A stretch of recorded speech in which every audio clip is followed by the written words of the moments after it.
E aí, pessoal, tudo bem? Estamos aqui para mais um KiwiCast, o podcast da KiwiFi. Eu sou o Edgar, CS Manager. Hoje a gente está aqui com a Carol também, na social media. Dá um oi, Carol. Oi, gente, tudo bom? E a gente está também com o Alberto, ele que é coprodutor, lançador. E aí, Alberto, Tanto de tudo bem? coisa aí, beleza? Se apresenta aí pra gente. Primeiro pra Carol, né? Vamos lá. Se apresenta aí. Oi, gente. É a primeira vez com a gente. Meu nome é Carol, sou social media da KiwiFi. Tô aqui pra conversar um pouquinho com vocês e conhecer a história da galera aqui dentro da KiwiFi. Legal. Show de bola. Vamos lá, pô, Edgar, eu vou me apresentar aqui. Eu trabalho com lançamentos mesmo, eu desenho lançamentos no todo, que é uma empresa que trabalha alguns produtores, não necessariamente uma agência, eu não sigo um modelo de agência em si, eu tento montar um time para cada produtor necessariamente, eu monto, né, na verdade, eu monto um time para cada produtor e, enfim, um pouco da minha história, eu comecei no digital tem alguns anos já, tem uns 5, 6 anos, mas que de fato eu mergulhei full time, tem 3 anos. Roberto, deixa eu te perguntar, como é que você começou no digital? Tipo assim, o que te fez entrar para esse mundo? É engraçado, é porque eu sempre fui um cara de vendas. Quando eu era mais novo, eu cresci atrás de um balcão assim de mercearia, de padaria. Meu pai tinha um comércio, família, então, né? Exatamente, eu sempre gostei de vender, nunca foi um desconforto para mim. E para a maioria das pessoas você sente isso, que assim, as pessoas preferem não vender, elas preferem, sei lá. Eu lembro de um amigo que ele tinha um iPhone, e aí eu falei, cara, por que você não vende esse iPhone e compra um mais novo? E já queria trocar e tal. Aí ele falou, ah, não, eu prefiro não vender, eu prefiro dar para minha mãe e tal, eu não gosto de vender. E eu falei, caramba, eu sempre gostei de vender as coisas e tudo mais. E o digital foi o meio que eu viabilizei isso, porque eu já já fuçava algumas coisas, eu tenho 24 anos hoje, mas na época assim que eu comecei a mexer no computador, aquela coisa toda, com 15 anos eu já fazia algumas coisas de design, fiquei 3 anos estudando design, essas coisas. Então o digital meio que foi um meio para eu conseguir trazer como que eu posso dizer, moldar mesmo, modelar isso, esse meu gosto de vendas e também, no final das contas, aí com o digital num todo mesmo. E o marketing digital foi o melhor meio para isso. Eu entrei em universidade, cheguei a estudar em 2 federais aqui de Belo Horizonte, aqui da minha cidade, mas eu ficava assim, meu Deus, o que eu estou fazendo? Porque nessa época, é engraçado, porque eu fui um dos primeiros alunos do novo mercado do Ícaro. Eu conheci o Ícaro em 2016, aproximadamente. Ícaro de Carvalho? Isso, o Ícaro de Carvalho. Eu conheci ele e estava no Facebook lá, ficava só falando mais de política e já tinha um novo mercado. E eu assisti as aulas dele e eu já gostava pra caramba. Assim, eu não conhecia os grandes nomes do mercado da época, que era o Érico Rocha, tinha um outro cara aquele cara bem antigo também com o Érico, É o Alex Vargas? O Alex Vargas também, mas era um outro cara, caramba, eu acabei esquecendo o nome dele. Mas enfim, já tinha essa galera mais tradicional, mas isso era tudo uma bolha. E aí eu conheci o Ícaro porque eu gostava muito de política e eu me identificava com as coisas que ele postava. Eu falei, vou acompanhar esse cara. E aí eu comecei a estudar, aí tinha um novo mercado, era até mais barato, aquela coisa toda, tinha poucas aulas. Eu comecei a estudar por lá. E dava aula assim, era da casa dele, aquela coisa toda. Não era o tamanho, a proporção, o número de alunos que eles têm hoje. E nisso eu fazia faculdade, eu fazia engenharia mecânica. E aí eu ficava assim, nossa, eu tava vendo. Aí você já via aqueles negócios, era bem mais raro do que hoje, mas aqueles meninos de 16, 17 anos já ganham dinheiro pra caramba. E eu tinha uns 17 anos nessa época. Aí eu tô assim, meu Deus, se eu formar aqui, eu estiver ganhando 5 mil, eu já tô feliz da vida. E aí era desse jeito, era todo, assim, a maioria dos alunos de engenharia é isso. Assim, os caras, se eles arrumam um estágio, os caras estão pagando pra ter estágio, é um negócio absurdo. E aí eu falei, caramba, eu acho que eu vou sair da faculdade para me dedicar full time ao marketing digital. E ainda cometi a burrada de entrar em computação depois na UFMG, um ano depois, eu ainda fiquei assim, ia estudando, aí eu estudava, via gente ganhando dinheiro pra caramba, e eu lá na faculdade, sei lá, se matando para conseguir uma vaga numa bolsa estágio lá de 400, 500 reais. Era um negócio assim, era bem absurdo. E aí eu vendo essa galera toda ganhando dinheiro, depois eu falei, não, vou me dedicar full time. Aí eu peguei, saí da faculdade, estava ganhando R$ 1.500 na época, foi o meu primeiro salário no digital, comecei meio eu comecei fazendo tudo, que eu já entendi um pouco de desenvolvimento também, essas coisas, então fazia tudo. E eu já tinha, assim, no final das contas eu sabia vender. Então eu acho que esse foi a coisa mais importante. Eu não tive Sim. aquela curva de Curiosidade também, né? curiosidade também, claro, um autodidatismo, assim, no geral. Isso. Tanto que eu não me encaixava tanto no modelo universitário por causa disso. Eu detestava assistir aula, eu preferia estudar sozinho. Inclusive, isso é uma coisa muito comum entre as pessoas que a gente está entrevistando. A galera não se identifica dentro da universidade. Assim, eu não tenho nada contra o modelo acadêmico em si. Eu só não acho que ele é o mais apropriado para todos, como todo mundo. Tipo assim, a pessoa que sai do ensino médio, ela tem que ir obrigatoriamente para a universidade. Isso já não faz tanto sentido para mim. Eu fui uma vítima desse modelo, vamos colocar assim, e tô aqui para falar que simplesmente não necessariamente vai funcionar. Se você seguir aí o passo a passo, tá? Eu detestava estar dentro da universidade, detestava. Assim, depende também do caminho que você quer seguir, né? Se você quer seguir uma área acadêmica. Exato. Sei lá, eu quero ser cientista. Precisa, né? Mas assim, o cara que não precisa, sei lá, eu quero ser empresário, sei lá, eu quero Igual ter um eu, negócio. exatamente. Não é tão necessariamente. Eu já tinha essa veia seguir. eu tinha já essa veia de pegar, de montar algumas coisas, por mais simples que fosse, mas eu já tinha essa veia também de montar negócios, assim, de pegar, vender as coisas e tal. Então isso acho que influenciou bastante. Você falou que começou fazendo de tudo, né, dentro do digital, né? O que você começou especificamente, assim? Não, eu comecei como um prestador de serviço em si. Assim, o lançamento foi uma indicação. Eu comecei como um prestador de serviço, um amigo meu pegou e me indicou para um produtor e falou, olha, esse cara, ele já tinha uma escola montada, ele tinha até plataforma própria, e já tinha até um sistema, entre aspas, vamos colocar assim, complexo, em vista da maioria das pessoas. O cara tinha plataforma própria, ele já tinha muita aula gravada, ele tinha meio que um perpétuo rodando. Era um professor de matemática do Enem, que ensinava vestibular e tudo mais. Eu também já entendia muito do mercado, porque eu tive que estudar para burro para entrar na universidade, então assim, isso também facilitou um pouco assim, a minha comunicação. Eu já entendia as dores das pessoas, porque, sei lá, eu estudava sozinho para passar em vestibular e etc. E aí ele me indicou, eu falei, cara, eu faço tudo, porque eu já sabia design, que eu já tinha estudado design antes. Eu sabia desenvolvimento também, então página, essas coisas também, porque dentro da universidade eu já tinha que ter estudado, exatamente. Não sou nenhum desenvolvedor necessariamente, mas quebrava um galho para front-end no todo, principalmente. E também vender, eu sabia vender. Era uma coisa que já estava no DNA. Então, casou as três coisas. Eu não tive aquela curva de risco que todo mundo se insere de tipo assim, o cara tá... às vezes ele até tem um caixa e tal, mas ele não quer trazer um tanto de gente pro lançamento, porque ele precisa terceirizar tudo. Eu não tive isso, porque eu fazia tudo por conta própria. Não ficava mil maravilhas, mas para um cara que não era um produtor também, era um produtor que tinha uma audiência relativamente pequena, e também eu estava aprendendo aí, eu fui transparente com ele, cara, olha, não tenho tanta experiência, mas posso tocar seu lançamento.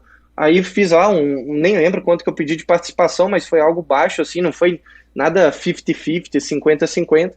E esse cara foi muito importante para mim, porque ele simplesmente, ele viabilizou, ele meio que, como que eu posso dizer, ele viabilizou praticamente meus primeiros lançamentos de 6 dígitos, vamos colocar assim, porque eu cometi muitos erros. É até engraçado, eu sempre conto essa história. Eu não entendi de tráfego. Essa era uma das minhas dores em si. Eu não sabia nada de tráfego pago. Eu estava começando a estudar tráfego pago, aprender para conseguir atender melhor essas pessoas.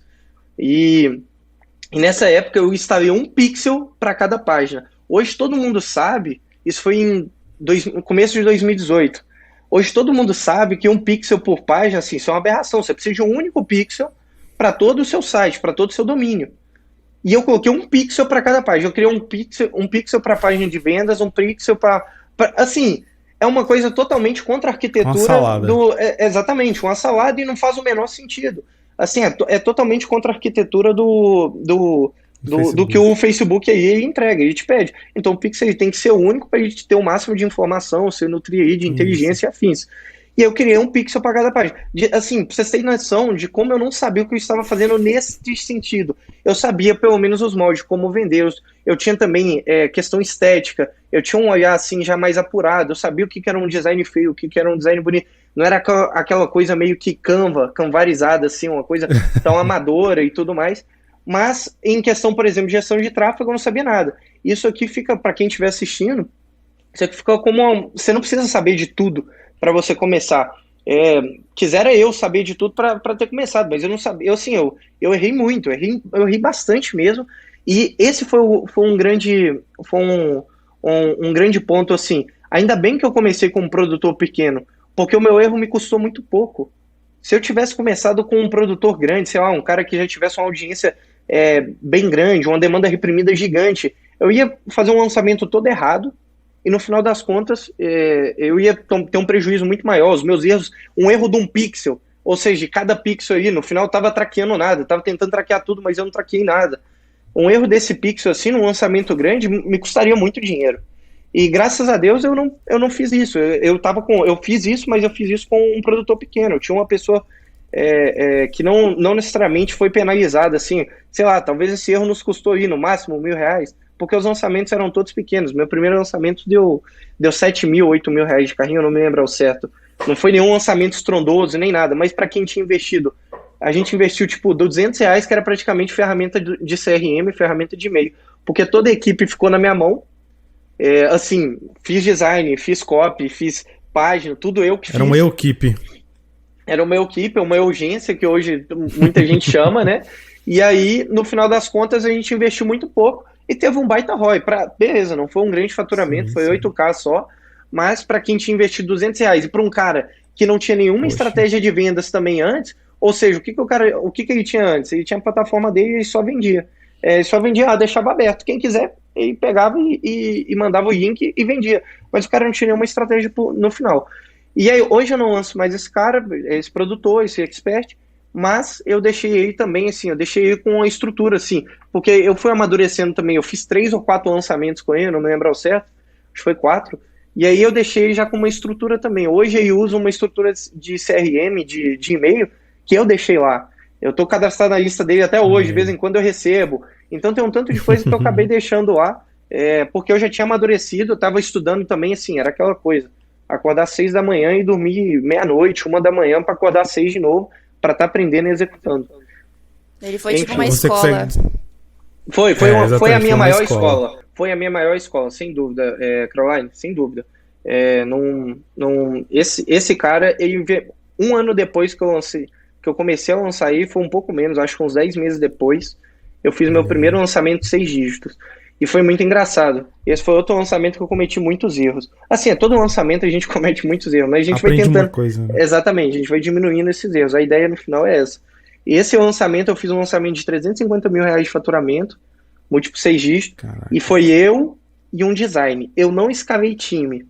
Por quê? Porque eu tinha pouco tempo que eu tinha saído desse cara, desse produtor, que eram lançamentos menores, eram lançamentos de 10, de 15 mil aí. O primeiro foi de 8, depois a gente foi melhorando os lançamentos, mas não passava disso, ficava nessa faixa aí de entre 10 e 20 mil reais. O time enxuto também, né?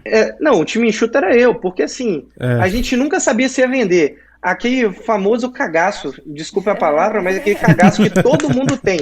Pô, hoje dentro de um mastermind é engraçado. Você vê uns caras muito grandes, uns caras com um negócio extremamente consolidado, múltiplos 7 dígitos e etc. Os caras vão abrir carrinhos e ainda tem medo. Eles ainda têm medo. Sim. Isso não é uma coisa de, tipo assim, eu conheci Eles investem muito também, né? Exatamente. Aí é lógico, o risco vai aumentando também por conta do valor investido, mas você tem muito mais caixa. Mesmo se você quebrar num lançamento, assim, se você zerar no lançamento, você tomar um prejuízo. Sim. Você ainda tá melhor do que quando você começou, você tem caixa, a não ser que seja o seu último lançamento aí, é tudo ou nada, é um all-in de lançamento, mas eu conheci, assim, um grande produtor, um grande coprodutor, um grande lançador do mercado, grande mesmo, e todo mundo conhece, e o cara falou, eu tava conversando com ele, ele falou, olha, até hoje eu tenho aquele medo de estar abrindo carrinho, já abri não sei quantas dezenas de carrinhos, talvez centenas de carrinhos, e até hoje eu tenho medo de abrir carrinho. É mesmo medo, e aí, exatamente, é um medo que eu acho que nunca vai... Não passa. Exatamente, a gente nunca vai exorcizar esse medo em si. Mas, esse primeiro lançamento de 6 dígitos que eu fiz, que foi esses 350 mil, foi eu e um design. E aí, simplesmente assim, a oferta estava muito boa, a gente tinha uma certa demanda reprimida, era uma audiência, aí uma lista aí de 50 mil seguidores no Instagram, não era nada demais. A gente captou umas 10 mil leads e vender um produto de R$ 300. Era um produtinho bem baratinho, mas tinha uma oferta muito boa. E eu consegui desenvolver também uma narrativa muito boa também. Assim, a gente conseguiu trazer uma narrativa por trás aí, eu posso até arriscar dizer um storytelling. Assim, a gente desenhou muito bem, todo o lançamento, a comunicação ficou boa. Só que eu subestimei, porque eu não sabia se era o meu primeiro lançamento grande. E eu só fazia lançamentos menores. E aí eu falei, não vou trazer ninguém. Aquela coisa, vamos economizar, porque se tiver que dar ruim, a gente... Exatamente, tiver que dar ruim, o lançamento não for bom, a gente pega e toma menos prejuízo. Então, eu não peguei, não contratei suporte, eu não contratei... eu só contratei um design. Foi o único design que eu paguei pouco ainda na época. Depois que o lançamento cresceu e tudo mais, eu tinha combinado um salário baixo com ele. Depois eu dei algumas bonificações com ele ao longo até do próprio carrinho, eu fui pagando ele. Falei, cara, tá entrando dinheiro, toma aí e tudo mais. Mas assim, hoje eu vejo que foi um grande erro.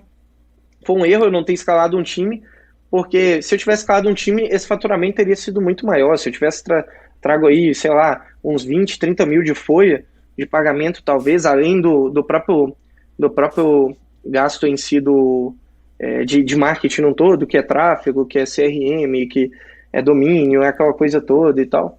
Mas assim, são algumas coisas que a gente vai aprendendo assim no processo. Hoje mesmo eu estou desenhando um outro lançamento, vai rodar pelo QIFI agora, um outro grande lançamento, tá, no mês que vem, e já estou escalando um time aqui de no mínimo 20 pessoas, assim, estou terminando de fechar o pessoal. Legal. Aí agora assim, pelo menos gestão é uma coisa, processo e liderança não todo é uma coisa que você só vai, é muito difícil, porque você não tem know-how nenhum sobre isso, você não recebe nada sobre isso, você não aprende. Isso é até engraçado, porque isso é escasso. A gente sempre fala assim, a gente nunca aprendeu a vender, a gente nunca aprendeu a investir na escola. Mas gestão e liderança a gente não aprende nem na internet, necessariamente. Você não vê conteúdo com abundância em relação a essas matérias em si, a esses assuntos. Então foi uma coisa assim que, depois de calejar bastante, de bater bastante cabeça, de ter alguns amigos também maiores e tudo mais, como mentores, vamos colocar assim, que eu fui aprendendo. Porque também eu tenho o meu temperamento, eu tenho um ímpeto assim de pegar e querer fazer tudo. Então, eu quero aprender, eu quero fazer. Então, é ter mais humildade de pegar, de terceirizar, de treinar também. No final, crescer dói e a escala e delegar é crescer no final das contas. É o que eu estou aprendendo hoje. Hoje eu não estudo tanto marketing, eu estou estudando muito mais gestão. Legal. Você consegue dizer assim, o que trouxe seu primeiro resultado grande? Assim, porque tem muita gente que gera muito resultado, mas não sabe exatamente o que foi que aconteceu, né? Assim, só aconteceu. Né? Cara, eu vou roubar aqui uma tese de um amigo do Hugo, ele chama Hugo Nict. Ele lança um grande médico aí, também o maior médico do Brasil, e ele fala que do zero, vamos colocar assim, aos 6 dígitos, é produto necessariamente, é produto e copy. Então, assim, eu tinha uma demanda reprimida necessariamente e uma boa oferta. Minha oferta era muito boa mesmo. Então, eu consegui fazer esse lançamento de 350 mil por conta disso. Não, assim, o meu produtor também, claro, era um ótimo professor e etc., mas não necessariamente assim, eu fiz o melhor tráfego do mundo, eu fiz o melhor CRM do mundo, não. E aí ele fala que do 6 para o 7 dígito é tráfego. Eu concordo 100% com ele. Então aí se você já validou produto e copy, você tem que agora escalar isso. Você já tem a sua base, que é a base dos 6 dígitos, a base do produto é copy e a própria oferta em si, a própria promessa num todo. E todo esse mix aí que está dentro do escopo de copy. Então depois você escala isso, você já validou isso. Importante, detalhe, essa copy ela tem que estar validada não só para a sua audiência quente, ela tem que estar validada também para um público frio. Então, seu CPL, por exemplo, ele tem que ser capaz de aquecer as pessoas que nunca viram o seu produtor antes, que nunca viram o seu expert antes. Você captou, você trouxe ele para a live, e aí sua jornada de 3 lives, de 4 lives, 7 lives, seja lá quantas for, você tem que ser capaz, ou live ou gravações em si, o seu CPL não todo, seu conteúdo pré-lançamento, ele tem que ser capaz de aquecer a sua audiência fria. Porque se você tentar escalar no frio, no quente, você não vai conseguir necessariamente, a não ser que você tenha uma audiência enorme.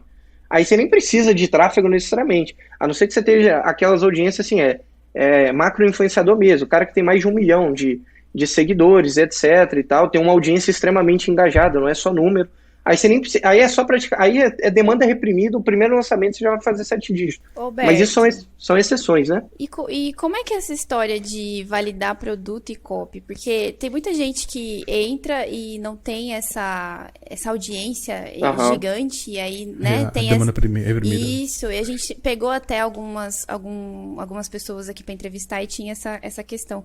E é uma das maiores dúvidas da galera. A galera manda isso na caixinha também. Como validar o produto e a copy. Então, vamos lá. A única forma de você validar algo não é por meio de engajamento, não é por meio de like, não é por meio de comentário, não é por meio de nada disso. É por meio de compra. A pessoa tem que pegar o cartãozinho de crédito dela e pagar. Não adianta nada você rodar formulário, você rodar, enfim, qualquer coisa assim, qualquer pesquisa ou algo do gênero, e a pessoa... você compraria um produto meu de 997? A pessoa só vai responder, ela não está se comprometendo com nada. A única forma de você validar algo é aquilo convertendo, no final das contas. Esse é assim que eu enxergo. Eu rodo pesquisa, eu rodo aí alguns forms, algumas coisas, mas isso aí são alguns indicadores, são algumas coisas que me ajudam a tomar decisão. Mas eu não necessariamente confio cegamente nisso, vamos colocar um caminhão de dinheiro aqui nesse produto porque ele está validado, porque eu rodei uma pesquisa com tanto de gente que falou que compraria. Isso não é validar. Validar é quando as pessoas compram. Só que você tem que tomar cuidado com quem que você está validando também. Porque uma coisa é você validar com a audiência que está aí te acompanhando, que é o que a gente chama de público quente, que está te acompanhando há não sei quanto tempo. Essa audiência está aí, sei lá, 1 ano você está produzindo conteúdo, há 2 anos, há 3 anos. Tem gente aí com 3 anos nunca vendeu nada. Ou seja, eu gosto da analogia de um pomar. Tem um pomar cheio ali para você colher de frutas. Por quê? Porque você já nutriu muito essas pessoas. Agora, se você pega e faz um lançamento, aquela famosa história, nossa, meu primeiro lançamento foi muito bom, só que aí eu fiz um segundo 2 meses depois, 3 meses depois, e não faturei nem 10%, e investi muito mais dinheiro. Claro, meu filho, você não teve tempo para você aquecer a sua audiência, que estava aí te seguindo. Né, exatamente. O seu público também não cresceu proporcionalmente ao que você tinha vendido antes. Então, assim, vamos supor aqui, falando de uma forma bem sistemática, bem calculista e fria, se você tinha 100 mil pessoas te seguindo no Instagram engajadas, e aí você fez um lançamento e conseguiu fazer 100 mil, seguindo a lógica, se você pegar e fazer o seu arroz com feijão que você fez antes, você vai ter que dobrar essa audiência, ou seja, você vai ter que ter 100 mil pessoas a mais para conseguir fazer 100 mil pessoas, para fazer 100 mil reais de novo. Então, essa é mais ou menos a lógica. É lógico que não é dessa forma, assim, necessariamente, mas seguindo, assim, para ser didático aqui, é basicamente isso. Agora, como validar copy e validar produto em si, o produto é vendendo, a copy é persuadindo, ou a copy vai puxar para o produto. Agora, o ponto é o seguinte, você tem que ver se a sua copy, eu gosto de validar a copy em cima de uma audiência fria. Por quê? Validar copy em cima de audiência quente é validar copy para um lançamento, para 2 no máximo. Ou seja, você vai fazer um lançamento por ano? Você vai ter que esperar 1 ano para você lançar de novo? Não é isso. Se eu puder, se eu conseguir, eu vou fazer um lançamento por mês com aquele produtor. Só que isso vai variar também muito de nicho. Isso vai variar de micro e de macro nicho. Vou dar um exemplo. Essa, para mim, é uma grande forma que eu encontrei de enxergar a diferença entre macro e micro nicho, que é basicamente a quantidade de lançamentos que você consegue fazer numa janela de tempo. Eu tenho um amigo que ele faz lançamentos de emagrecimento, e é um público muito maior, é um público que você não precisa de um nível de consciência tão alto. Ou seja, as pessoas aí, a própria estrutura social é uma delas. Todo mundo quer ser magro necessariamente. É claro que tem pessoas que gostam de ser mais cheinhas e tudo mais, mas em questão de saúde em si, todo mundo está buscando, de bem-estar, está buscando ser magro. E aí, esse cara ele consegue fazer um lançamento, esse meu amigo, ele consegue fazer um lançamento por mês. Talvez até mais, isso é um lançamento tradicional. E ainda tem perpétuo rodando por trás, tem assinatura. Ele tem, assim, várias como que eu posso dizer, vários canais de lançamento, canais de aquisição da empresa, para o caixa dele. O cara não depende só de um lançamento tradicional. E tem gente que tem micro nicho, ou seja, tem gente que trabalha com, sei lá, tem nicho esses dias eu vi um nicho de pintura. Então, assim, quem que gosta de pintar hoje? É um número muito mais escasso de pessoas, se for olhar em vista de pessoas que querem emagrecer, pessoas que querem ter bem-estar e etc. Então, essas pessoas elas são mais raras, essas pessoas que querem aprender a pintar ou querem desenvolver essa habilidade, e consequentemente, você acaba tendo que fazer menos lançamentos. Você não, a não ser que você tenha uma audiência muito grande, você seja assim, o top 1 do seu mercado. Mas até ser um top 1 de um mercado de micronicho não necessariamente significa ter muito seguidor. Às vezes você com 100 mil seguidores, um produtor com 90 mil seguidores, ele já é top 1 do mercado dele porque é um nicho muito pequeno. E tem gente com 1 milhão de seguidores que não é top 1 no mercado dele porque é um nicho muito maior. Então, acho que esse é o grande ponto. Você valida o seu produto quando você consegue vender ele necessariamente para uma audiência fria. Dá para você validar com audiência quente, é claro, só que você vai validar por um número de pessoas que tem um nível de consciência muito mais alto. Agora, você quer validar, você quer escalar o seu produto, você tem que comprar bastante tráfego, pessoas que nunca viram o seu produtor, não conhecem o seu produto, não conhecem a sua comunicação num todo, enfiar elas aí numa live, num CPL, numa gravação, seja lá o que for, num conteúdo para aquecer essas pessoas e fazer uma oferta no final. Se esse produto vender aí você tem que ter suas métricas, mas ter uma boa porcentagem de vendas. E uma boa porcentagem aqui também fica uma observação, não é ter 50% de vendas, 40% a taxa média de mercado aí. Já vi gente falando que é 1% de conversão, 2%, dependendo se você tiver aí uma demanda reprimida, isso pode ir para 4%, para 5%. Eu gosto de trabalhar numa taxa aí de 2%, mesclando público frio e quente. Então, se eu conseguir 2%, dependendo do produto, eu tô feliz pra caramba. Já dá um baita ROI. Assim, Alberto, a gente tá falando bastante de copy, né? E tem gente que deve não saber o que é copy. Explica pra gente o que é copy. Copywriting, né? Copywriting.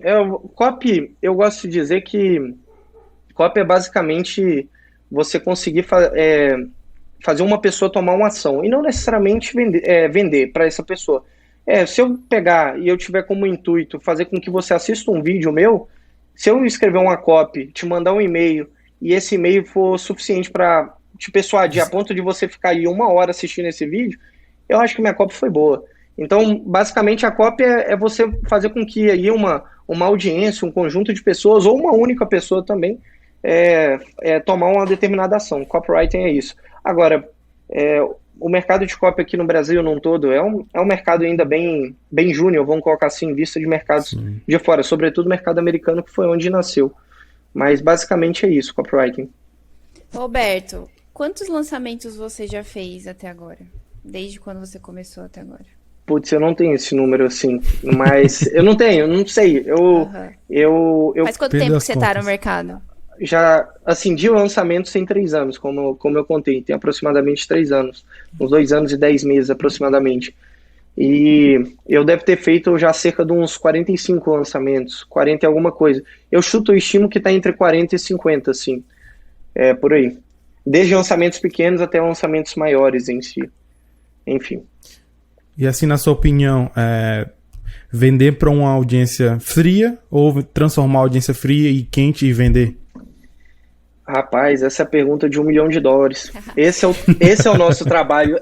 Esse é o nosso trabalho no final das contas, Edgar. Assim, às vezes tem um cara com uma audiência gigante, mas você tem que estudar essa audiência, tem que entender as dores dessa audiência, modelar um produto para isso. Boa. que também esteja, exatamente, que também esteja alinhado com aquilo que o seu produtor, o seu expert consegue entregar e vender para essas pessoas.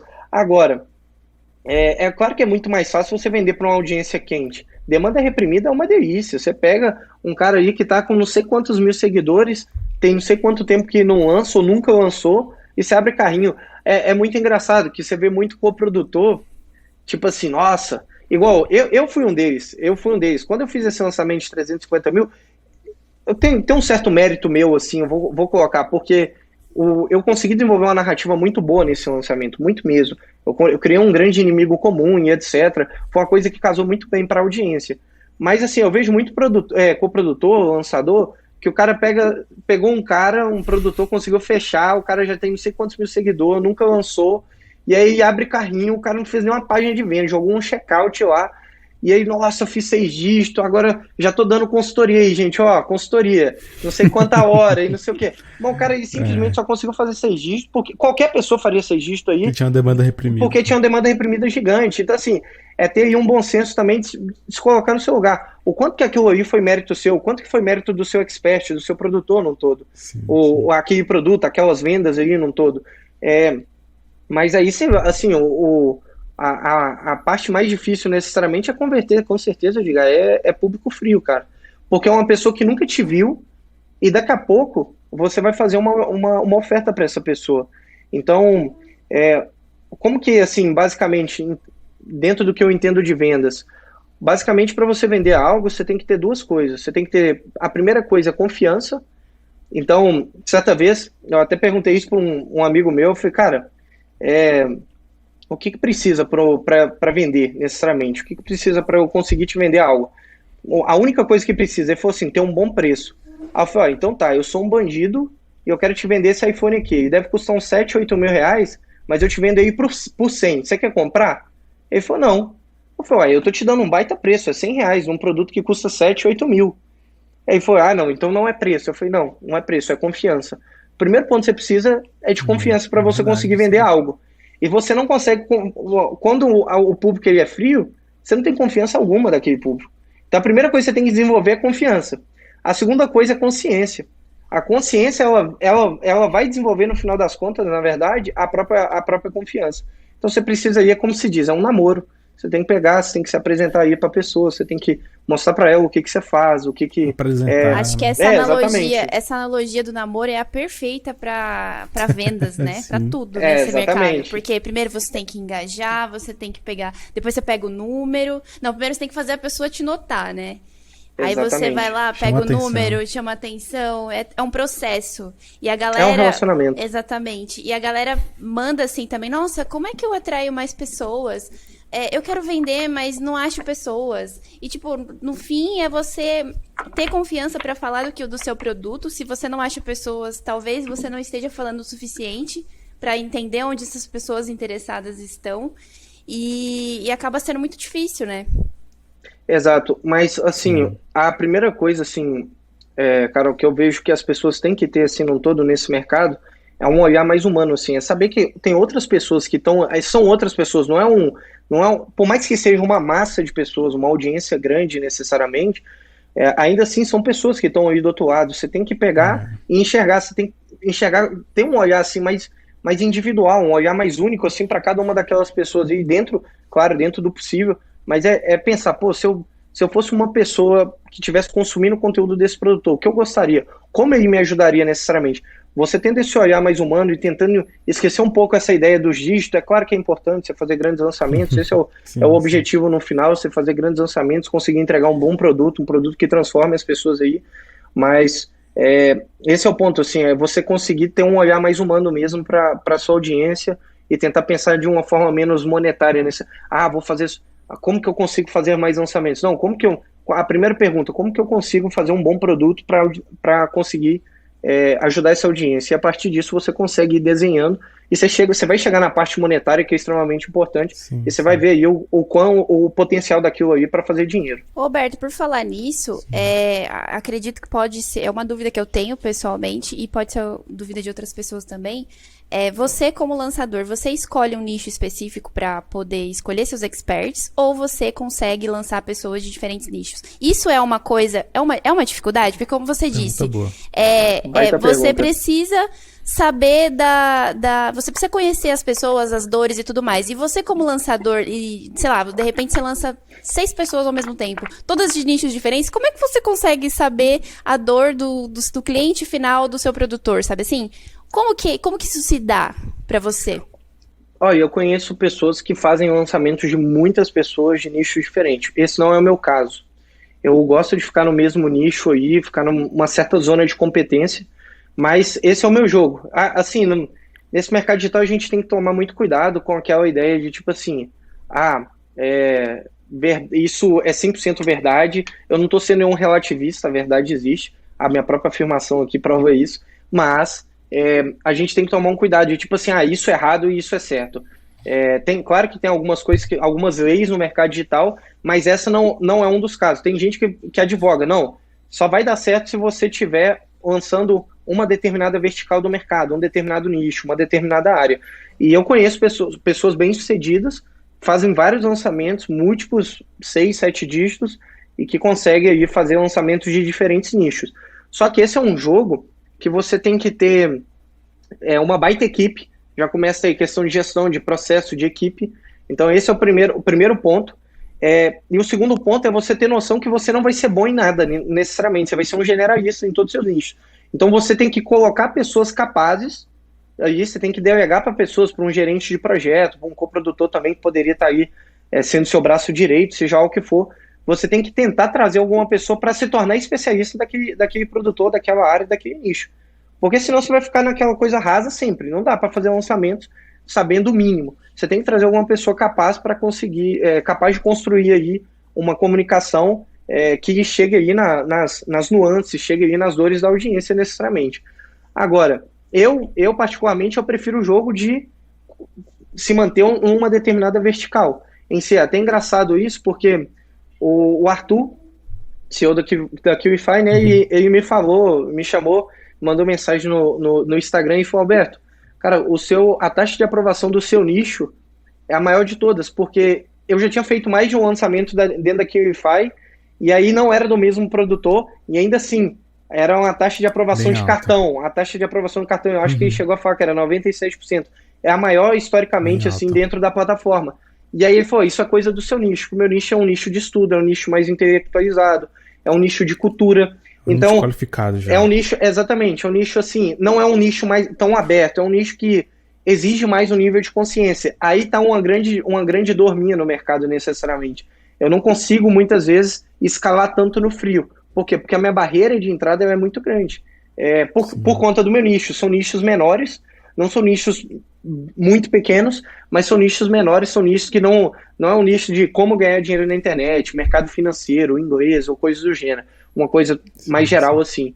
Então, isso vai depender, respondendo sua pergunta, Carol, sim, isso vai depender muito do jogo que a pessoa quer jogar, no final das contas.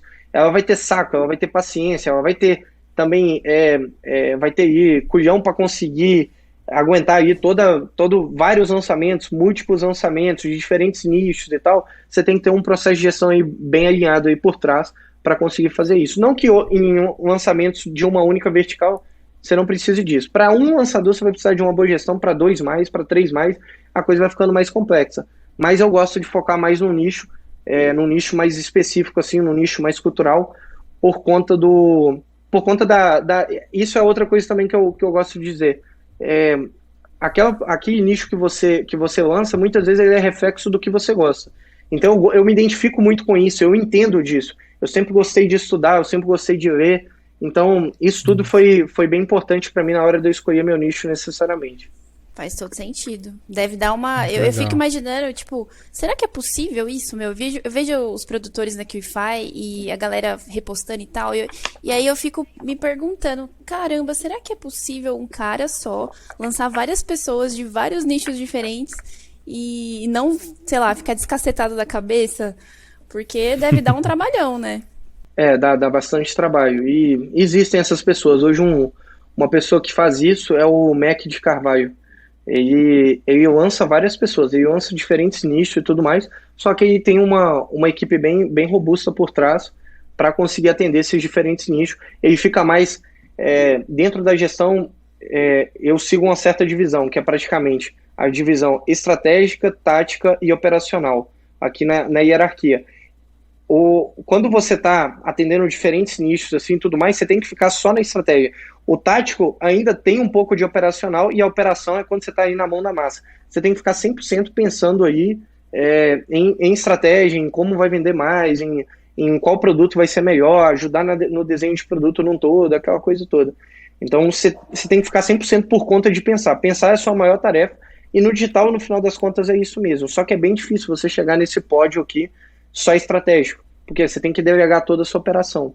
Uma coisa que muitas vezes é bem custosa e faz parte de gestão. A gente volta no problema de gestão de processo, que é extremamente importante. Assim, na sua opinião, o que é mais difícil na parte de estratégia? Ou de estratégia não, de gestão? Cara, acho que isso vai da experiência pessoal de cada um. Na minha experiência, são pessoas um todo, assim. Assim, eu sou bem avesso àquela ideia. Tem gente que você fala assim, nossa, é tão difícil. É muito engraçado isso. Isso é bem senso comum, assim. Todo mundo fala isso Brasil afora. Já ouvi várias vezes. Tem gente que fala assim, nossa, não, mexer com gente é difícil demais. Por isso que eu gosto de cachorro.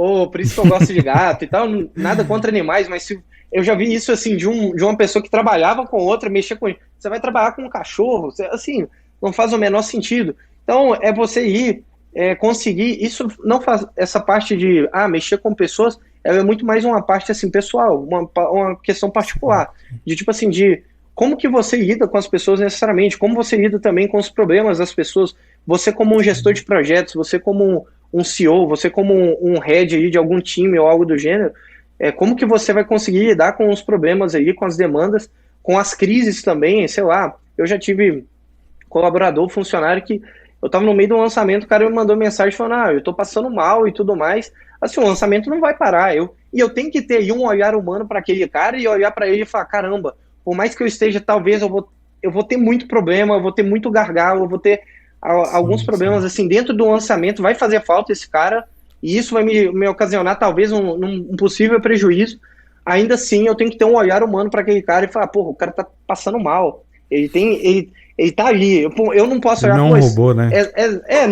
É basicamente isso, no final das contas, por mais que vai doer no bolso, isso vai te custar talvez muito dinheiro, mas ele não tá passando mal à toa, o cara não quis passar mal, ninguém quer passar mal necessariamente. Então, assim, eu acho que o maior problema em questão de gestão num todo, assim, de liderança, falando, isso é muito mais do escopo de liderança e não de gestão em si, mas o escopo de liderança é lidar com pessoas mesmo, é você saber contratar bem, é você trazer uma pessoa bem fit com a cultura da sua empresa, que compre aí também o seu sonho, você também saber aí remunerar essas pessoas, você conseguir aí fazer com que o salário delas, aquilo aí faça sentido, ela está trabalhando naquela empresa, faça sentido. Eu gostaria muito que as pessoas tivessem o mesmo prazer que eu tenho por trabalhar com os meus produtores, porque eu trabalho com produtores que eu gosto muito do nicho.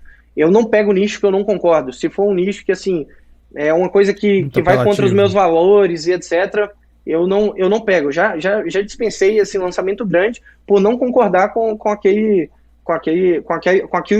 produto ou com aquilo que a pessoa ia vender. E não era nada assim desonesto nem nada, mas é porque pelas minhas raízes em si, pelos meus valores, assim, eu não quis atender. Aí, e deu muito dinheiro no final das contas. Agora, como eu trabalho com pessoas que, assim, são pessoas que eu acompanhava muitas vezes, eu consumi o conteúdo e por alguma oportunidade que surgiu, seja por indicação, seja porque a gente se conheceu mesmo, eu acabei tendo aí o prazer de ser produtor, ser coprodutor dessa pessoa, ser o lançador, ser o marqueteiro dela. Isso para mim é muito bom, porque o próprio conteúdo não é maçante. Eu vendo uma coisa que eu consumo, eu vendo uma coisa, no final das contas, eu vendo uma coisa que faz sentido para mim. Se você vende uma coisa que você mesmo não consumiria, eu não sei se necessariamente... exatamente. Eu não sei se necessariamente você deveria estar vendendo aquilo. Então, isso para mim faz muito sentido, e eu tento trazer isso para os meus colaboradores também. Mostra como a gente trabalha essa questão, o produtor aí tem uma certa autoridade e tudo mais.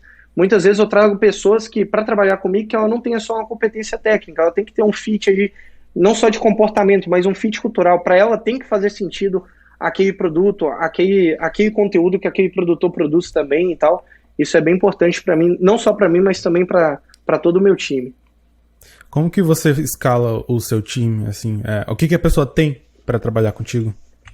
Cara, basicamente, ela não precisa... Isso vai depender muito do cargo, né? Se vai ser um cara mais sênior, um cara mais pleno, ou um cara júnior necessariamente, mais juvenil, mais inexperiente. Mas antes da competência técnica, eu olho o perfil comportamental, assim. Porque é muito fácil você... Muito fácil não, mas é possível você treinar uma pessoa. Então, às vezes você quer trazer um cara aí, você vai precisar treinar ele. Então você paga uns cursos para ele, você dá umas noções, você tem um onboard bem feito e tudo mais, você consegue treinar essa pessoa e aquela parte técnica você consegue desenvolver com ela no curto prazo. Mas comportamento é uma coisa que, se eu preciso de uma pessoa organizada para uma determinada área que exige de muita organização, de metrificação e etc., e a pessoa que eu estou contratando, ela é desorganizada, não faz sentido eu trazer ela. Não é porque ela é ruim, é porque ela não é fit com a minha vaga, não faz o menor sentido. Sim, então, assim, por exemplo, outra forma também, eu já pedi, eu tinha uma vaga para um cara que tinha uma pessoa, uma mulher, um homem, que tinha que ter uma comunicação boa. Então, o que eu fiz? Eu abri aí as aplicações e eu tive cerca de 400 aplicações. Só que aí depois eu falei, olha, me mandem um vídeo. E aí nisso, em vez das 400 aplicações, eu recebi 30 vídeos. Olha aí. Eu fiz um filtro para aquelas pessoas que estavam desinteressadas, para aquelas pessoas que eram preguiçosas, para aquelas pessoas que o pai e a mãe que fez a aplicação, porque o filho é preguiçoso. E também eu fiz o filtro principal, eu precisava de uma pessoa comunicativa. Interesse também, que é bem importante, mas, sobretudo, eu precisava de uma pessoa de comunicação. E aí, com o vídeo, eu já filtrei uma galera. Então, em vez de eu perder todo aquele tempo de pegar, ficar avaliando, ou de trazer um headhunter, ou trazer alguém de RH para pegar, avaliar aquela pessoa, aquele conjunto aí de pessoas, eu fiz um filtro, assim, só no vídeo. E aí, por quê? Porque dentro dessa vaga para sim comunicação era importante, eu acabei conseguindo filtrar aí essas pessoas necessariamente, somente com isso. Então, assim, respondendo de forma geral, dei bastante volta, mas acho que pessoas, assim, é o grande gargalo, assim, eu gosto bastante de uma frase, também é uma frase que eu ouvi desse meu amigo, do Hugo, ele trabalha bastante com gestão, é um cara tremendo, assim, para gestão de negócios digitais, e ele fala que você não vai construir uma grande empresa, você vai construir um grande time para construir uma grande empresa. Então, no final das contas, é foco em pessoas, foco em time, foco em trazer pessoas boas para estar trabalhando aí com você, que você vai conseguir necessariamente. Você vai diminuir o risco da sua empresa dar errado no final das contas. Legal é que parece que de todas as pessoas que a gente entrevistou, aliás, com todas, o pulo do gato é esse, né? Você tem que saber se relacionar com pessoas, tipo, exatamente. Não tem uma fórmula secreta, né? Não tem no final das contas é se relacionar com pessoas mesmo.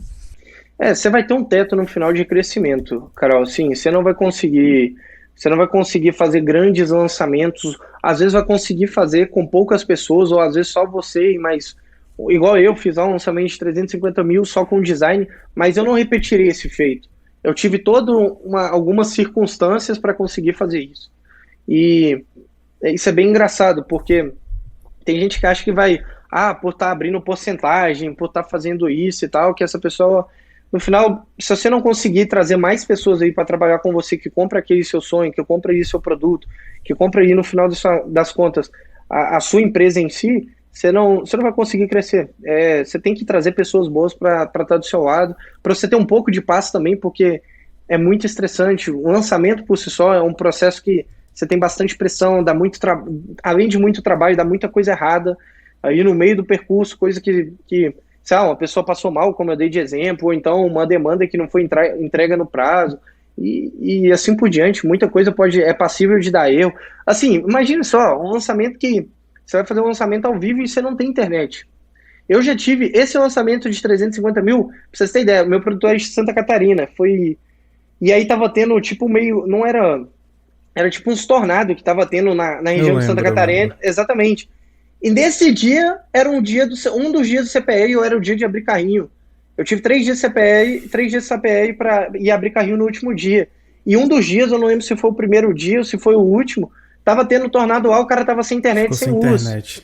Então, assim, e eu, antecipação pra caramba, mais de um mês, comprando tráfego, aquela coisa toda. Poderia ter ido tudo isso, toda essa pressão, porque no final das contas o lançamento é isso, é um processo de criar muita pressão e, sobretudo, antecipação, muita expectativa naquele público, para conseguir dar vazão aí naquele dia específico que é no seu CPL. E aí, nesse dia, o meu produtor não tinha internet, tinha um tornado no Brasil, tinha um tornado passando na cidade dele. Então, assim, esse tipo de coisa pode acontecer. Desafio em cima de desafio, né? Exatamente. Deixa eu te perguntar uma coisa. Você acha que o mercado digital está se profissionalizando ou vai demorar muito ainda? Carol, esse é o grande ponto aí que está rodando nos bastidores aí dos grandes lançamentos. Essa é a conversa. A régua está aumentando, assim, como se diz, o sarrafo está aumentando, o mercado digital no todo está se profissionalizando, a gente está passando por um momento de transição. Na verdade, assim, um momento meio que de ceifa, assim, de pessoas que estão construindo um modelo de negócio sólido, a ponto de conseguir aí se sustentar no médio prazo, conseguir ter aí no final das contas, ter uma empresa mesmo consolidada. A gente tá, como se diz, a gente está dividindo isso, está selecionando, filtrando daquelas outras pessoas que no final das contas aquela pessoa que só contrata freelance, que faz um lançamento aqui, acolá, aquela coisa toda. Isso tá acabando. Assim, o mercado, o próprio tráfego num todo também, às vezes eu subia campanha aqui, mas já subi campanha, pra vocês terem ideia. Já subi campanha que eu gastei R$2.500 e voltou 110 mil. Eu mando isso assim para grande. É um baita ROAS, é um baita retorno assim no todo. Mas isso é difícil de acontecer hoje em dia. Por quê?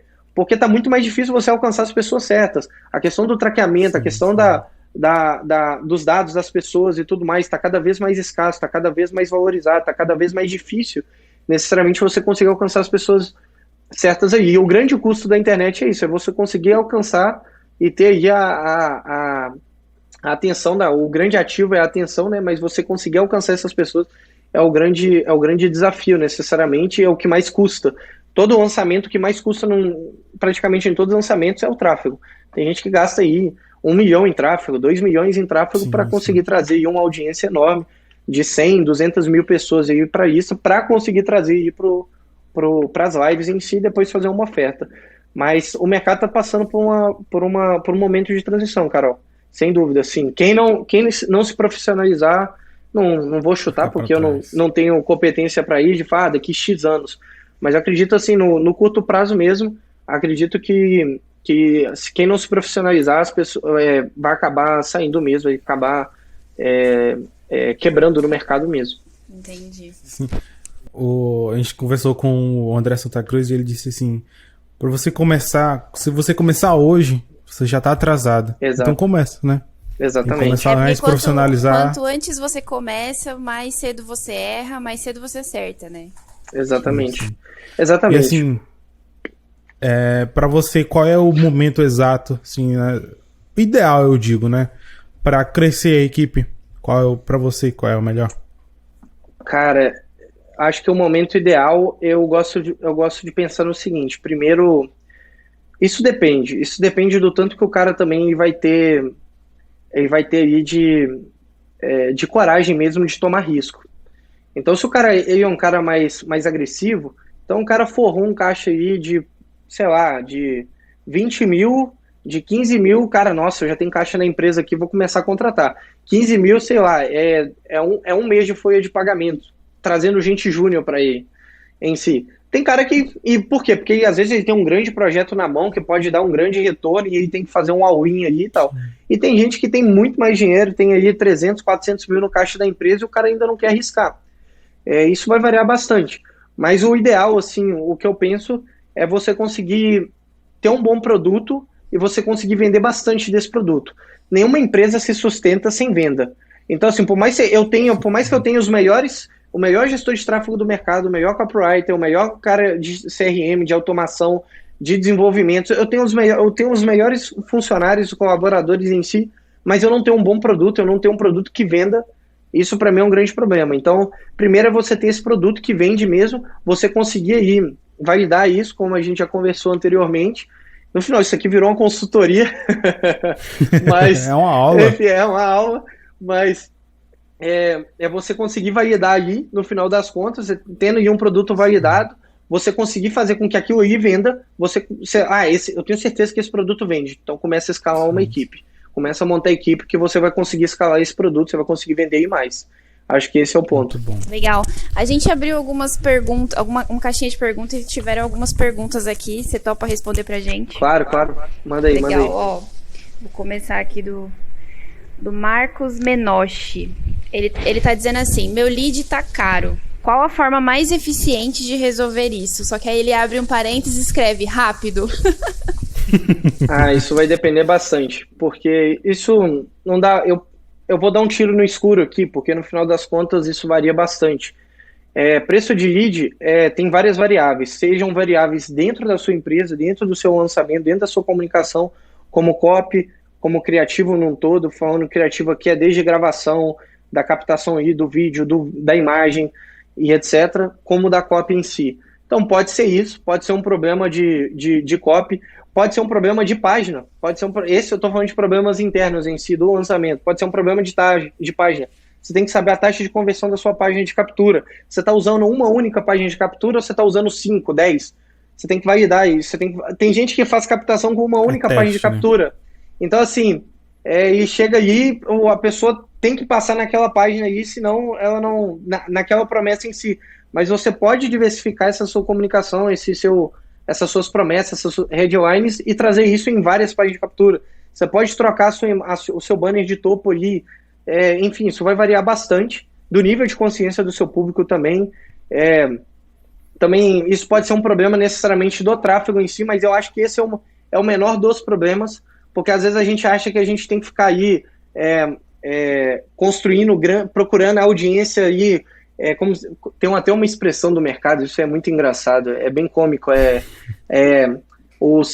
a audiência secreta. Eles falam que existem audiências secretas. Então você paga um hackzinho aí, algum app, algum SaaS aí na internet, e aí ele te fala audiência secreta para você conseguir comprar aí o lead ou fazer a venda mais barata, ou com o menor custo por resultado, mas não é por aí. Muitas vezes também pode ser isso, mas eu não acho que seja esse o problema. Por quê? Porque a ferramenta, seja o Google, seja o Facebook, mas essas ferramentas, o Facebook é a maior... Eu não gosto de dizer que o Facebook é uma empresa de rede social, é uma empresa de inteligência artificial. É a maior empresa de inteligência artificial do mundo. Eles coletam dados, analisam dados o dia inteiro. Então, assim, basicamente o Facebook, ele te entrega aí, muitas vezes, se você dá uma audiência aberta para ele, você não segmentou nada, você não deu aí você deixou tudo, uma audiência super aberta para qualquer pessoa, desde que ela esteja no Brasil. A única segmentação é localidade e talvez língua, que a pessoa tem que falar português aí, que é a sua copy. Vai estar nessa língua. Basicamente isso. O Facebook ainda vai te entregar muitas vezes um bom resultado com essa audiência. Por quê? Porque ele sabe, no final das contas, aí, quem que consome aquele conteúdo, quem não consome. Ele consegue cruzar esses dados e tudo mais. Então, pode ser problemas internos, assim, Carol, para diminuir aí o custo por hit, mas pode ser problemas internos ou pode ser um problema de mercado também, que às vezes o CPM aumentou muito. Isso é uma coisa que a gente não consegue controlar. Por exemplo, novembro agora, já fica aí avisado para todo mundo, mas novembro é uma época de CPM muito alto. Por quê? Porque tem Black Friday. Ou seja, é uma época aquilo que a gente chama de sazonalidade. Vai vir grandes empresas, vão aumentar seus orçamentos em tráfego. Então, sei lá, lojas americanas, Submarino, Netshoes, essas empresas que devem gastar aí não sei quantos milhões dia, essas empresas vão estar gastando uma montanha de dinheiro e a mesma pessoa que consome o seu conteúdo, ela tá aí comprando celular, eletrodoméstico e coisa do gênero, tá aí no mercado offline, exatamente, de produtos físicos. Então, você vai estar disputando muitas vezes a atenção com essas grandes empresas. Então, lançar em novembro é uma coisa complicada, necessariamente por conta da Black Friday. Legal. Tem só mais uma pergunta que eu acho que... eu vou fazer outra seguida. O que você acha, Alberto, que faz lançadores atraírem mais experts? Bons resultados, ponto. Eu não conheço nada melhor do que bons resultados. Mas eu sei que essa pergunta, essa resposta minha, ela não é suficiente para quem está começando. Porque tem muita gente que chega e fala assim, pô, Alberto, você consegue muitos produtores ou bons experts assim, com audiências grandes e tal.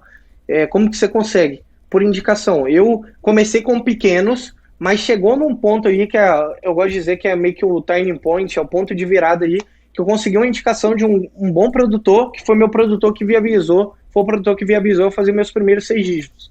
Então, não adianta ser só um bom coprodutor, um bom lançador, um bom marqueteiro, um bom copy, seja o que for. Você tem que ter aí uma boa audiência também, um bom produtor também, um bom expert para conseguir fazer bons lançamentos. Agora, todos os meus praticamente foram por indicação.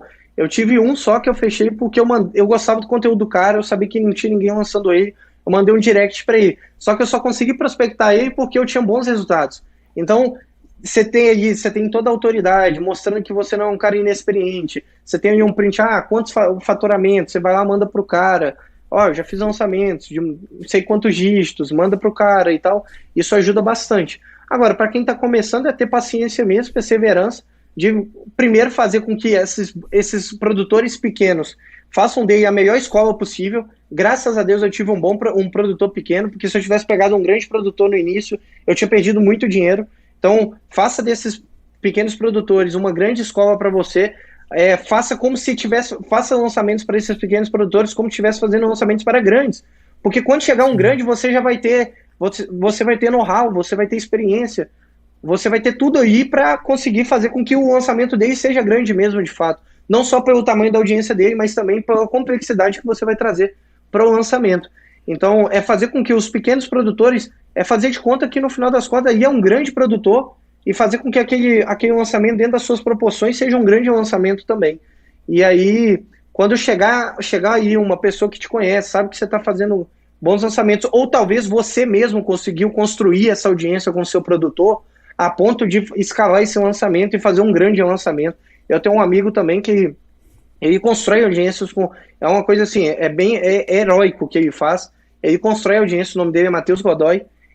Eu dei uma consultoria para ele algumas semanas e ele estava falando, Alberto, olha, eu pego o cara e eu construo praticamente toda a audiência dele. Ele tem um modelo próximo de agência e eu falei, Godoy, você é um cara assim que eu como que eu posso dizer, que eu me orgulho, assim, que eu tenho orgulho assim, de ver o que você faz. Porque você pega um cara do zero, você constrói uma assinatura com ele, você constrói audiência com ele.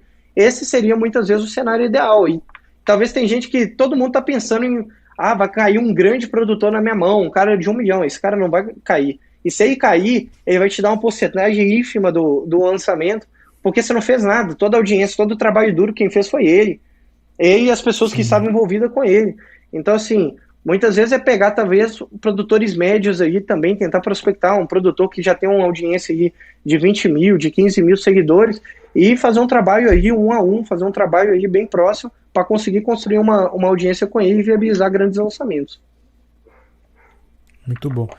Assim, o preço do lead, ele está diretamente relacionado à qualificação dele, por exemplo, um público mais qualificado, o preço dele vai ser mais caro? Sem dúvida. Ou não? Não, vai ser um público mais... Depende. Qualificado, você diz qualificado em questão de complexidade em si, de tipo assim, por exemplo, um nicho de direito de... Isso.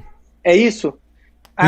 Isso vai estar, isso também, isso com certeza. Eu acho que nichos maiores vai estar, por mais que tenha mais concorrência, ou seja, vai ter mais pessoas aí à procura daquela pessoa que você vai estar captando, mas ainda assim vai tender a ter um preço mais barato em si, o lead. Agora, quanto mais raro for, no final das contas, mais difícil vai ser de captar a pessoa. No final, a gente está lidando, é só pensar no nosso círculo de amigos.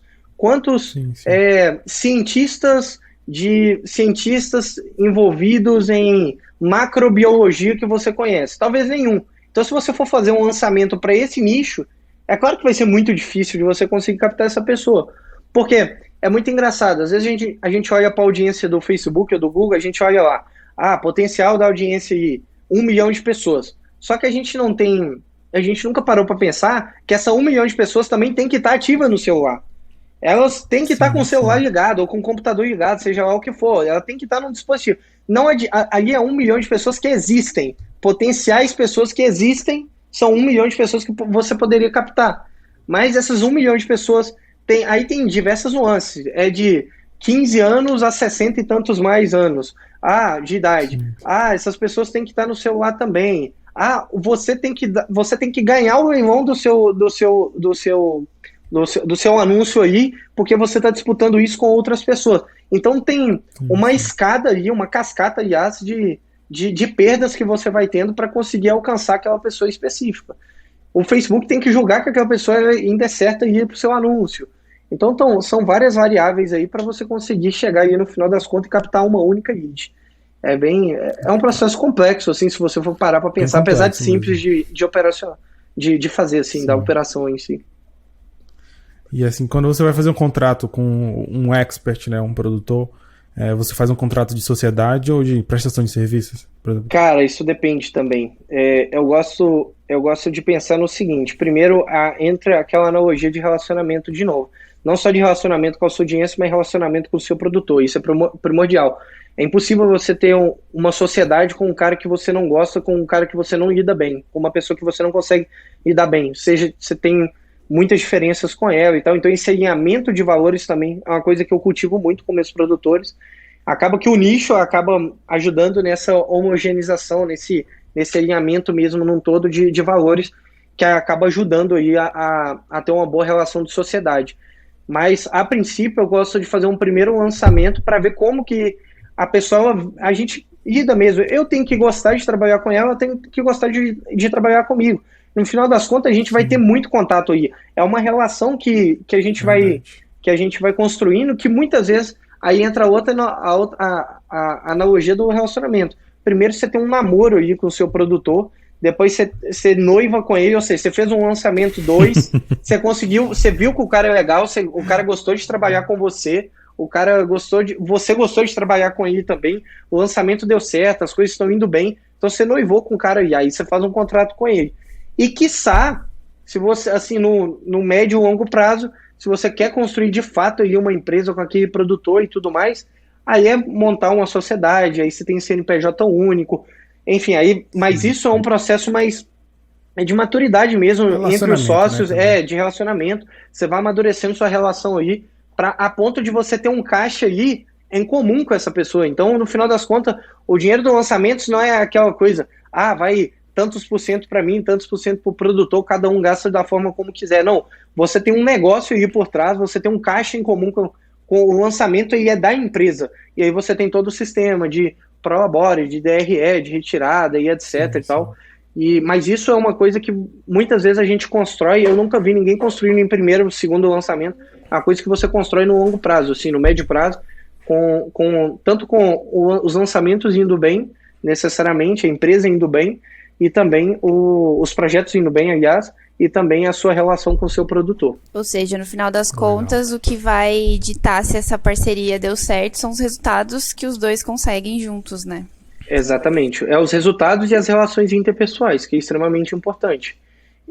Isso é bem importante mesmo, assim, é difícil. Eu já tive diferenças com produtores que acabou inviabilizando outros lançamentos, infelizmente. Sim, sim. Por mais que eu Carol, por mais que eu tenha tido um baita resultado. Né? Mas eu tive diferenças lá que não acabou que a gente não gostou aí de trabalhar junto e acabou não seguindo. Muito bom. Tem que dar match entre coprodutor e especialista. Exatamente. Tem que dar. Legal. E assim, para encerrar, você consegue listar, né, os principais fatores que fazem o coprodutor se dar bem? Chegar, sei lá, os 6 dígitos, 7 dígitos, por exemplo. Cara, para mim, se eu pudesse deixar uma única mensagem aqui para todos os coprodutores, pode deixar. Seria velocidade de execução. Diminua o máximo possível, não protege, não ache que você tem que fazer não sei quantos cursos, que você tem que consumir não sei quanto conteúdo, você tem que assistir não sei quantas aulas para fazer aquilo. Comece, traga aquilo que a gente chama de massa crítica, de experiência, ou seja, você consegue trazer aí um know-how de experiência a ponto de conseguir, no final das contas, fazer com que essa massa ela se torne algo para você dar forma com as aulas e tudo mais. Não adianta nada você estudar se você não tem experiência alguma. Então lance o ponto antes, lance o máximo que você puder. Exatamente, execute o máximo que você puder. É aquela ideia. Todo mundo já se sentiu frustrado de ler um livro de empreendedorismo e falar, caramba, é agora que eu vou construir a minha empresa, ou agora que eu vou escalar a minha empresa. Tá tudo nesse livro. Você pega lá o bendito livro e você fala, tá tudo nesse livro. Esse livro aqui ele vai ajudar a fazer minha empresa ganhar muito dinheiro e tal. E aí, exatamente. E aí, no final das contas, você pegou, abriu o livro lá, leu e não mudou nada na sua vida. Por quê? Porque no final das contas você não... isso aqui, tudo que a gente faz necessariamente, eu não conheço ninguém que constrói empresa lendo livro. A não ser que seja desse nicho. Mas todo mundo constrói empresa... exatamente. Todo mundo constrói empresa... no final das contas é arriscando, é colocando dinheiro aí, tomando bastante risco, botando mão na massa, escalando o time, virando noite, trabalhando muito, é muito trabalho duro para conseguir fazer com que uma empresa se consolide. Então, para qualquer coprodutor, trabalho duro, muito trabalho duro e execução na maior velocidade possível, não protege. Tem gente que acha que para fazer um lançamento tem que estudar 3 meses antes. Pelo amor de Deus, não faça isso. Faça o lançamento sem saber nada, mas faça. Enfim, acho que esse é o ponto. Tá bom? Arrasou. Deixa suas redes sociais, legal, Alberto. Como é que a gente acha por aí? Vai ser um pitch de vendas aí. Não, que isso. O meu Instagram é @oalbertosoares, o Alberto Soares. Então acho que é isso. Acredito que esteja na descrição aqui do vídeo também. Enfim, só me mandar um direct, lá é a forma mais fácil de me achar. Me manda um direct lá que a gente conversa. E acho que é isso. Tá bom? Muito bom. Foi um prazer conversar com você. Valeu. O prazer é meu. Obrigado aí, obrigado pela oportunidade aí de dar essa entrevista para vocês. Obrigado pelo QIFI também. Acredite, assim, tenho gostado bastante da QIFI, da plataforma no todo. Já usei outras, mas de fato a QIFI, em questão de simplicidade, em questão de entrega, em questão de taxa, tem gostado bastante, assim. Meus lançamentos, estou migrando praticamente, ainda não estou com todos os lançamentos lá. Tô querendo migrar uma assinatura para QIFI, ainda é mais complexo, é um processo mais complexo, mas em questão de lançamento, de cadastrar produto e abrir carrinho, sem dúvida a QIFI tem me atendido muito bem. Obrigado aí por vocês, obrigado pelo Arthur também, que é o que eu tenho mais contato assim dentro da QIFI, com o CEO. Legal. Enfim, converso com ele de vez em quando. Obrigado, Arthur, pelo QIFI. Obrigado aí pelos presentes também, já mandou umas coisas aqui para casa. Enfim, por conta dos lançamentos. Valeu demais, pessoal. Legal. Obrigadão, gente. Um prazerzão aí. Pessoal, valeu. Se inscreve aí, ativa o sininho lá do Instagram. Segue a gente lá no Spotify também. Esse episódio também vai estar no Spotify. Compartilha aí pra quem você quiser, todo mundo. E é isso aí. Valeu pessoal. Valeu.